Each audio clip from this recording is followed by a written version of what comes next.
In the present video, we will try to present you the concept of Joomla Multi Site, and we will start to explain you how traditional HTTP server processing. So in general, when a user enter a new URL, give here http www.domain1.com. The first operation that is performed by his browser is to connect a DNS server to try identify domain1.com.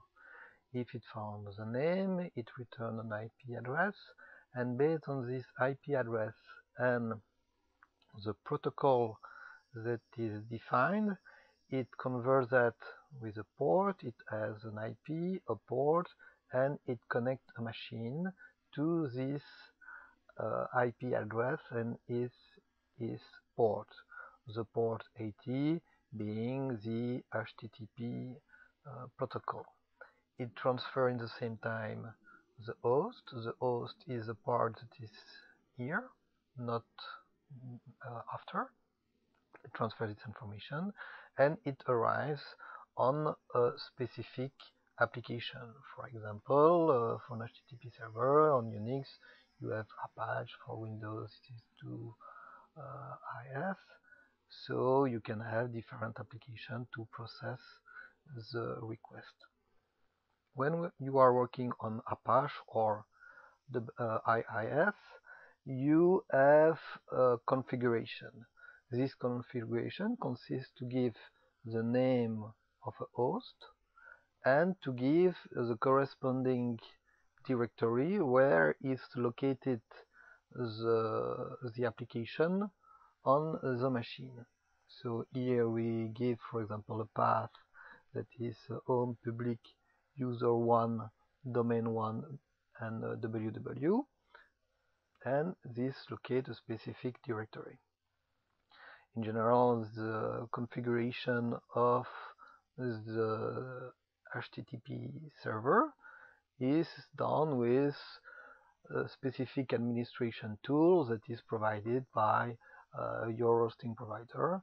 That can be, for example, cPanel, Plesk, GoDaddy interface, and so on.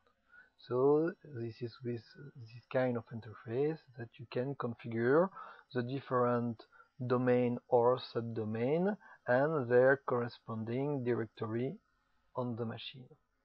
So if you have two domains, for example, you have domain 1, domain 2. In general, if you are the user 1, it uses something like home public, the account of the user, the domain that is located. Sometimes it's directly in domain, or sometimes in a subdirectory www that corresponding to the subdomain www. In general, the domain and the subdomain www are synonym and defined as alias and go to the same directory. So this is the basic processing of an HTTP server. So now we will see how GMS is working. The difference with GMS is that in fact we modify the way to connect the server. So we have modified here the presentation, and we show you that when you have domain 1 and domain 2, that in fact you want to share the same directory than the master website. So if you imagine that you have domain 1 as a master website and domain 2 is a slave site, the objective is to give the same path to the previous one and to share the same directory than you have defined for your master website. So here we have removed domain 2 because we have only domain 1, and we have a configuration. So you can see that you have one connection here and that go to your master database. the objective of Joomla Multi-Site will be to be able to connect multiple database content. So this is the first method to share the same Joomla installation. A second one consists to create alias on the main domain to give also the same directory path. So this is what you can see here.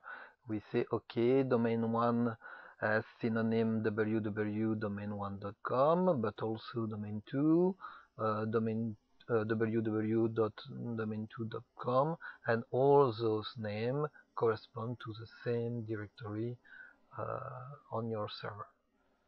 So, for example, this is a strategy that is used for Plex, but for cPanel, you have other strategy, GoDaddy also, so you can specify those parameters using your hosting server administration tool.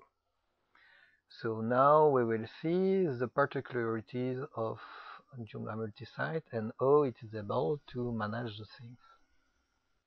So we focus now on this kind of configuration where all the domain arrives to the same directory and is connected to one database.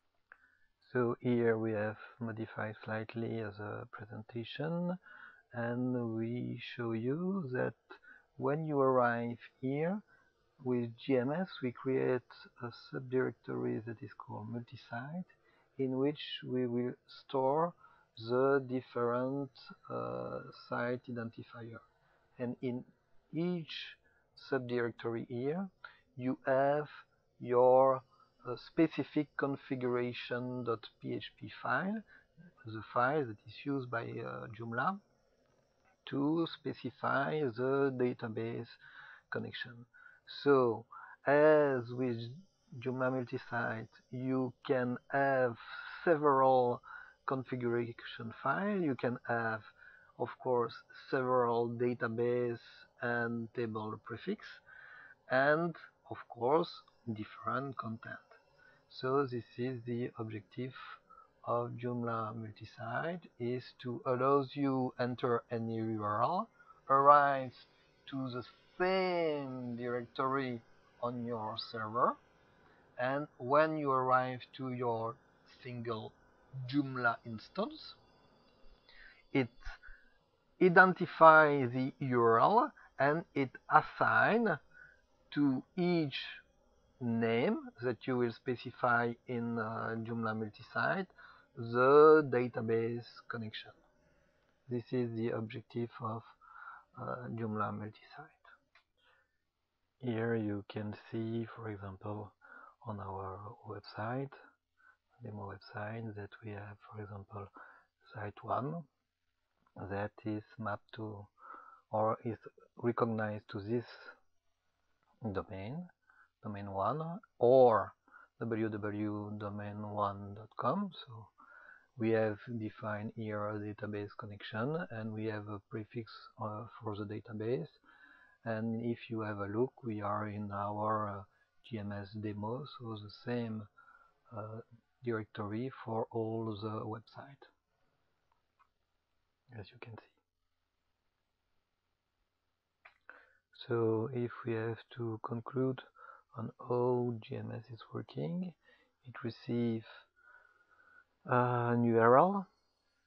When it arrives on the server, as they are mapped or assigned to the same directory, they arrive to Joomla. And when they arrive to Joomla, GMS takes the end in the first place.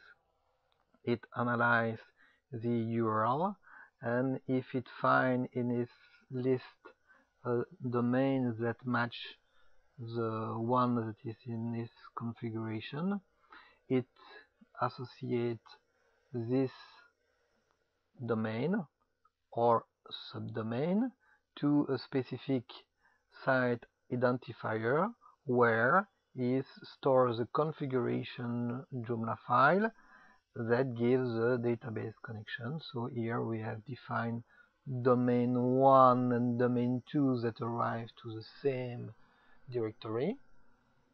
GMS has two separated site identify, so it will split both this one and this one. It will be split into two specific directories and two different database connections that will give, of course, independent website. If it does not found any name, it will use by default the master configuration file that is located on the root of Joomla directory.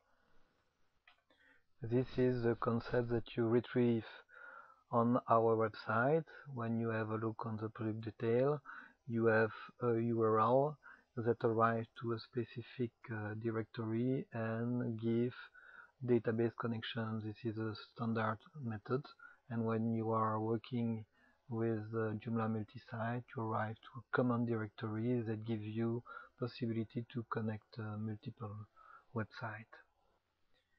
Here again in our website we show you the different directories and principles of symbolic links. Symbolic links being used when you have separated directories and you want to create a link, or like in Windows shortcut, to arrive to the same directory. This can be useful sometimes when you want to have specific folders inside specific directories, or if you want, for example, have a specific uh, Apache statistics or things like that, because sometimes it's required to have a specific directory. This closes our current presentation.